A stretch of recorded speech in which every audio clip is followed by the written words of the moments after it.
Mes honorables frères et sœurs, il ne faut pas venir pleurer quand pendant des années on a été dans l'insouciance quant à notre relation avec nos enfants et avec nous-mêmes. Quand pendant des années on a laissé les réseaux sociaux nous éduquer avant d'éduquer notre jeunesse et nos enfants particulièrement. Il ne faut pas venir pleurer quand on a laissé cette fitna entrer dans nos demeures sans essayer de la contrôler. Je parle des réseaux sociaux, sans aucun regard, sans aucun contrôle. On a laissé ces réseaux sociaux nous éduquer en pensant que c'était un bien. Et certes, dans les réseaux sociaux, sur Internet, il y a du bien. Mais le mal est destructeur. Il ne faudra pas venir pleurer. Il ne faut pas venir pleurer. Quand pendant des années, on a donné le mauvais exemple à nos enfants. Quand nos enfants essayaient de nous interpeller la mère et le père, eh bien non. Les parents eux-mêmes, je ne parle même pas des enfants. Et après, on en parlera des plus jeunes. Eux-mêmes étaient préoccupés à regarder je ne sais qui, pour ne pas citer de nom, en train de vivre sa soi-disant best life, belle vie, la meilleure des vies, tout simplement parce que elle dévoile sa vie ou il dévoile sa vie toute la journée parce que la curiosité est un vilain défaut, la mauvaise curiosité. Et beaucoup ont compris que ça marchait, de jouer sur la curiosité des gens pour essayer d'attirer, avoir le maximum de personnes qui les suivent sur les réseaux sociaux. Ensuite, vous connaissez la procédure, vous connaissez le reste et la suite. Eh bien, en plus, ensuite, faire des placements de produits et gagner sa vie sur le dos des gens, sur le dos des curieux, sur le dos des gens qui ont une curiosité déplacée. Eh bien, il ne faut pas s'étonner. Il ne faut pas venir pleurer quand tu as montré cet exemple à tes enfants. Le fait d'être sur les réseaux sociaux en train de suivre des gens qui dévoilent leur vie toute la journée. Un tel va faire ses courses au centre commercial. L'autre va changer les couches de son enfant. Waouh, super, très intéressant. L'autre a fait un brushing pendant que l'autre a acheté une voiture. Et toi, tu les suis avec amour, comme si tu suivais une série Netflix de 600 épisodes. Et tu es préoccupé par cela. Et tes enfants te voient. Et tu as oublié que tu étais al-Qudwa, l'exemple pour tes enfants. Donc imagine-toi l'impact psychologique sur tes enfants. Il ne faut pas venir pleurer après. Quand tes enfants, tu leur parles et tu dis ah, j'ai pas le temps, laisse-moi, lâche-moi. Et parce que tu n'avais pas le temps pour eux, tu n'as pas rempli l'engagement que tu as pris quand tu t'es marié, quand tu as eu des enfants, à savoir, eh bien, éduquer et non pas seulement élever. Parce qu'on se trompe, on pense qu'élever c'est éduquer. Élever c'est nourrir tes enfants, c'est les habiller, c'est leur fournir un toit, c'est la base. Non, éduquer c'est plus profond. Éduquer c'est de leur accorder une éthique. Éduquer c'est de leur donner les outils pour pouvoir surmonter les épreuves de la vie. Éduquer, c'est de leur donner l'importance du sens de la responsabilité. Éduquer, c'est de leur apporter ici des outils pour avoir une certaine maturité. Éduquer, c'est de leur inculquer le bon comportement et le respect. Éduquer, c'est de leur rappeler l'importance de la discipline et des priorités de la vie. Et pour cela, eh bien, il faut du temps. Et pour cela, il faut être un exemple. Et pour cela, il faut se préserver de certains réseaux sociaux et ne pas laisser les réseaux sociaux éduquer nos enfants. Vous savez qu'il y a une loi ici qui a été votée, qui va passer, où il est interdit.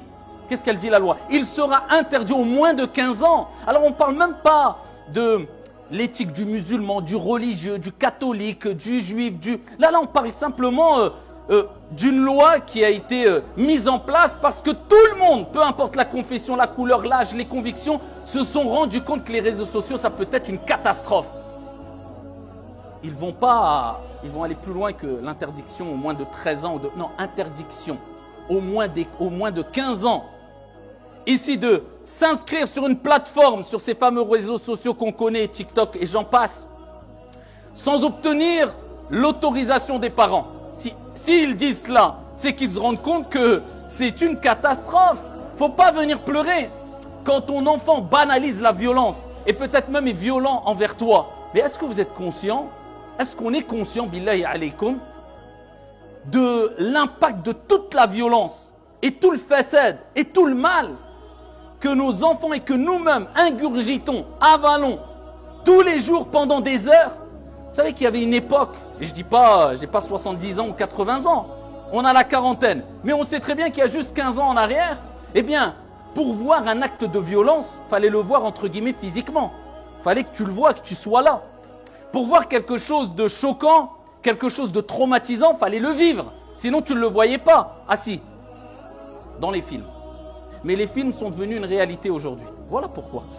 Parce que les réseaux sociaux ont banalisé la violence et le mal.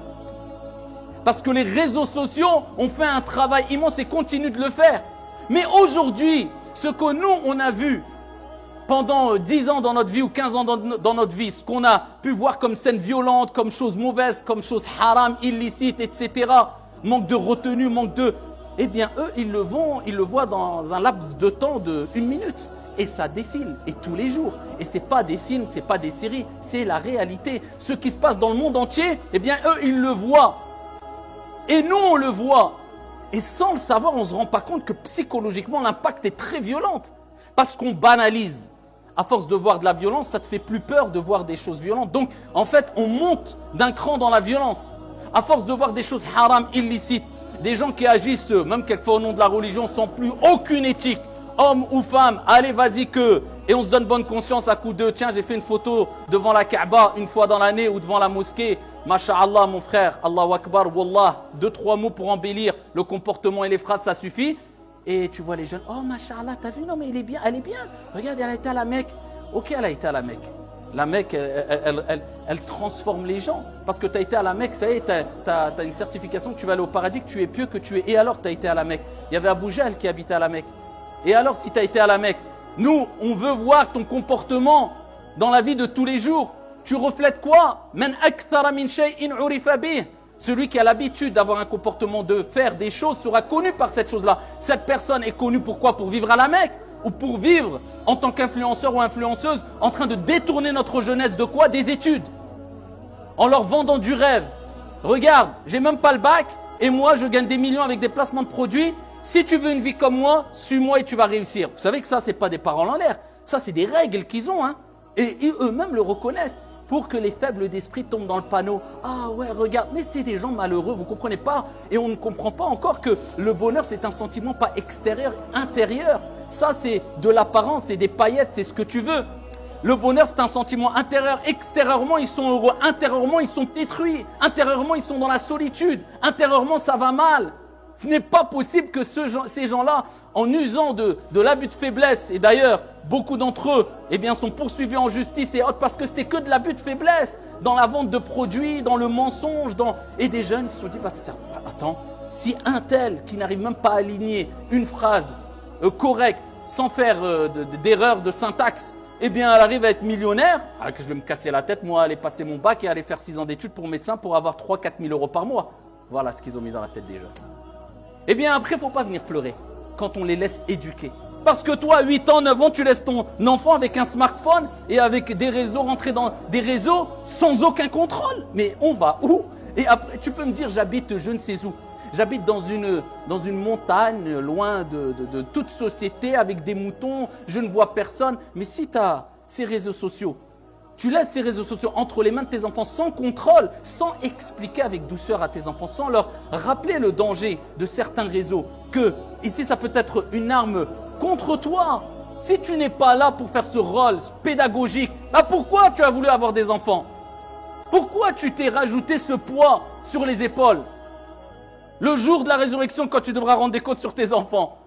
Après, si tu as fait les causes pour éduquer tes enfants correctement, pour qu'il y ait une jeunesse éduquée, disciplinée, un plus pour la société et non pas un poids pour la société. Et ils sortent tordus, ils sont égarés. Nuh alayhi salam, le prophète lui-même, son enfant a dérivé. Allah Azza wa Jalla a dit, il ne t'appartient pas, il nous appartient. Pourtant c'est un prophète. La ghalab. Toi tu as tiré ta responsabilité. Mais de me dire, j'ai tiré ma responsabilité. Et tu vois le petit gosse, innocent, 7 ans, avec TikTok dans les mains. Mais tu prends les gens pour des fous ou tu rigoles de qui? Tu rigoles de quoi? C'est quoi? Qu'est-ce qui t'arrive? Il te faut un psychologue, un psychiatre pour te rappeler les choses. À 7 ans, TikTok, un enfant sans aucun contrôle. Combien d'enfants se font harceler? Combien de jeunes, vous savez qu'à travers juste certains jeux vidéo, de combat, etc., pour ne pas citer de nom, eh bien, se sont fait ici interpeller, se sont fait rabattre. Il y a eu des rabatteurs qui sont rentrés dans ces jeux vidéo en ligne pour les inciter à rejoindre des groupes extrémistes et à aller combattre soi-disant au nom de Dieu, etc. Eh bien, ils rentraient même par ces jeux-là en ligne. Mais non, maman, je fais rien. Mais non, papa, juste je joue en ligne. Avec qui tu parles? Renseigne-toi. C'est des fréquentations. Est-ce que vous avez compris que le téléphone, le smartphone aujourd'hui, c'est une fréquentation? Et le prophète alayhi salatu wassalam a dit Al-mar'u ala dini khalilih, falyanzur ahadukum man yukhalil. La personne va suivre le comportement, la moralité, va être comme celui qu'il fréquente. C'est comme ça. On est influençable de base. On n'est pas parfait. Tout le monde peut glisser, moi le premier. Dieu nous a créé, l'être humain a été créé faible. Donc ne dis pas, moi c'est bon, je suis à l'aise. Non, non, non, non. Tu es influençable. Et il y a les influenceurs pour faire le travail. Et je ne vise pas que tous les influenceurs de manière générale, car quelque part on est tous et toutes des influenceurs. On influence les gens, soit vers le bien, soit vers le mal. Mais on s'est compris. Donc toi, si tu te laisses influencer par ces réseaux, par cette fréquentation, ben c'est une fréquentation. C'est même un ami intime, c'est vrai ou pas? Combien de jeunes disent Wallah, je ne pourrais pas vivre sans mon smartphone, sans les réseaux? Je te dis la vérité, je ne peux pas, c'est impossible. C'est impossible. Donc c'est une dépendance, donc tu es quelque part dans une forme de toxicomanie. C'est vrai ou pas? Bien sûr. C'est pour ça qu'il y a même maintenant des cures qui sont mises en place, des cures de téléphone et de réseaux sociaux. Attention, il y a du bien dans toutes les nouvelles technologies et on les utilise dans le bien. Mais on sait très bien qu'il y a un grand mal. Et le prophète sallallahu alayhi wa sallam fait sahih muslim. Et vous savez ce qu'il dit le prophète alayhi salatu wa sallam? Fait sahih, il dit et puis viendra une fitna qui ne laissera aucune maison d'Arabes, parce que voilà c'est un contexte, il s'adressait aux Arabes, le prophète alayhi salatu wa sallam, on peut dire aucune maison de manière générale, sans y pénétrer.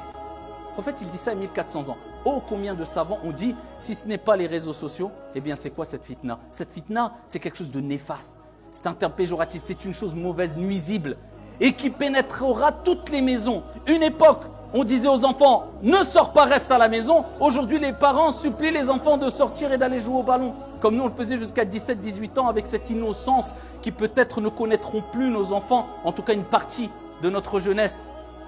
Le degré de violence a augmenté. Le degré d'insolence a augmenté. Je me rappelle à notre âge, quand on était un peu plus jeune, voir des jeunes dire « Oh, lâche-moi » à ses parents, on était choqués. On était étonnés, on en riait même, on disait « Oh la honte, regarde ce qu'il a dit ». Mais maintenant, c'est chez nous. C'est-à-dire que c'est devenu banal. Dans nos générations, eh bien, on vit cela avec nos enfants. Les enfants qui lâche-moi, tu sais pas ce que je vis. Moi, en tout cas, quand j'ai 18 ans, moi, je fais ma vie. Mais quand l'enfant dit ça, mais laisse-le affronter la vie, tu verras s'il ne revient pas en courant, en t'embrassant les pieds, en disant « En fin de compte, tu m'as préservé, protégé pendant 18 ans, je n'avais pas ouvert les yeux. » C'est quoi cette mentalité qu'on retrouve maintenant? Cette volonté de se rebeller même contre les parents et contre la société. Eh bien, en grande partie, qu'on le veuille ou non, ceux qui a joué un grand rôle dans cela, bon gré mal gré, wallahi, c'est les réseaux sociaux. Une partie des réseaux sociaux, une partie des plateformes. C'est pour cela que je vous mets en garde et je mets en garde ma propre personne. Ne rêvez pas, si vous pensez pouvoir éduquer et si vous pensez pouvoir faire un travail de fond, alors qu'à côté, détruire c'est plus dur, plus difficile que construire. Tu peux parler et éduquer pendant 6 mois, mais détruire, wallah, il suffit d'une mauvaise fréquentation pendant 5 minutes et la vie de la personne, et ben voilà, elle a basculé, elle a vrillé. Donc maintenant, nous les causes dans l'éducation bien sûr, c'est avant tout d'être un exemple. C'est pour ça que je parle des jeunes, mais je parle de nous aussi. Quand tu vois quelqu'un qui finit la prière, assalamu alaikum, je ne parle pas de cas d'urgence ou de... Mais à peine il a fini le taslim, première des choses, il regarde dans sa poche, son téléphone, il ouvre pour voir s'il n'a pas raté quelque chose. Tu n'as rien raté. Le monde, il va bien sans toi.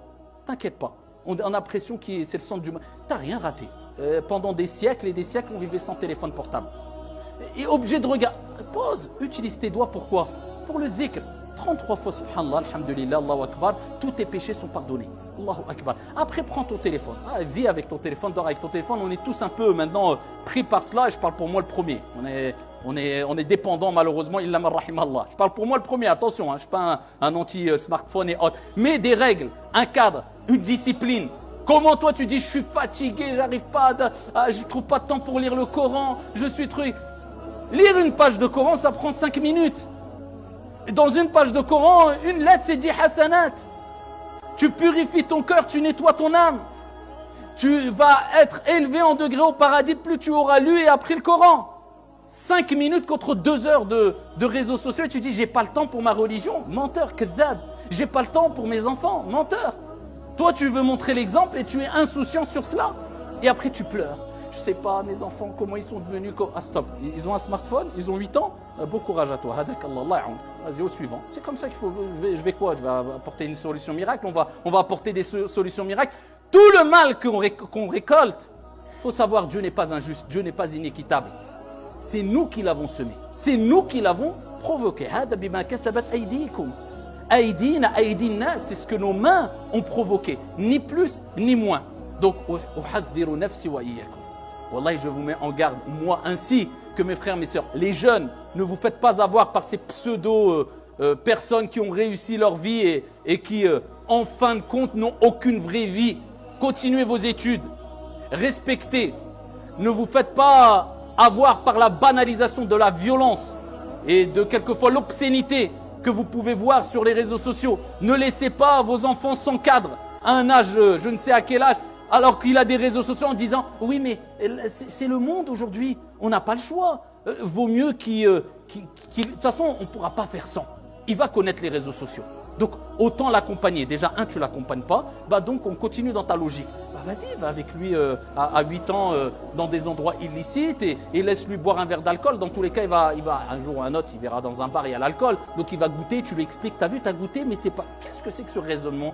C'est quelqu'un d'innocent. C'est à toi quelque part de le façonner. Il est sous ta responsabilité. Il n'a pas la maturité pour comprendre les choses. Nous-mêmes, à cet âge-là, on sait très bien qu'on nous parlait, on disait mais qu'est-ce qu'il raconte? Ça rentrait par là, ça sortait par là. Aujourd'hui, quand tu as une certaine maturité, tu te dis ah, ils avaient raison. Donc accompagne-les pendant qu'ils sont dans cette période de faiblesse intellectuelle, psychologique, morale. Je ne dis pas d'arriver comme un bourrin et de pas… Non, la communication avec sagesse, expliquer, faire comprendre les choses, accompagner, mettre un cadre. C'est ce qui est demandé. C'est pas de faire n'importe quoi, n'importe comment. Et n'oubliez pas, le prophète sallallahu alayhi wa sallam, fait Sahih Muslim, qu'est-ce qu'il dit? Il n'y a pas un serviteur à qui Allah a confié une autorité. Et alors que celui-ci trahit ceux qui sont sous sa responsabilité ou sous son autorité, sans qu'Allah subhanahu wa ta'ala ne lui empêche d'entrer, ne lui interdise l'entrée au paradis. Rapporté par Muslim. Donc c'est une responsabilité, assume-la. Et avant d'éduquer, éduque-toi. Si tu veux, sois. Tu veux des enfants pieux, sois pieux. Jabir radiyallahu anhu arda disait que Allah subhanahu wa ta'ala fera de par sa clémence, sa miséricorde. Et c'est lui, Al-Rabb, Al-Murabbi, l'éducateur. C'est pour ça qu'on l'appelle Al-Rabb. C'est lui, Al-Murabbi par excellence. C'est lui qui éduque. Donc si on veut une bonne éducation pour nous et pour nos enfants, ça commence par Ad-Du'a. Demander à Allah subhanahu wa ta'ala. Ne pas négliger le Du'a. Et ensuite tu fais les causes. Et après, alhamdulillah. Ici, toi, quand tu as des enfants sous ta responsabilité, tu as des personnes sous ta responsabilité et tu trahis ceux qui sont sous ta responsabilité, tu négliges, tu n'assumes pas comme il faut, eh bien le prophète alayhi salatu wassalam dit Allah lui interdira l'entrée au paradis. C'est pas une mince affaire. Kullukum ra' wa kullukum mas'oulun an ra'iyyati. Tout le monde est responsable et vous serez tous interrogés sur vos responsabilités. Jabir disait, eh bien Allah fera que l'enfant sera pieux si ses parents sont pieux. Donc quand les gens disent comment je fais, c'est quoi la solution? Pas de solution miracle. Sois éduqué, sois un exemple. Et ensuite Allah mettra l'effet dans ton éducation. Et invoque ton Seigneur tabaraka wa ta'ala. Wallahu a'lam walhamdulillahi rabbil alamin.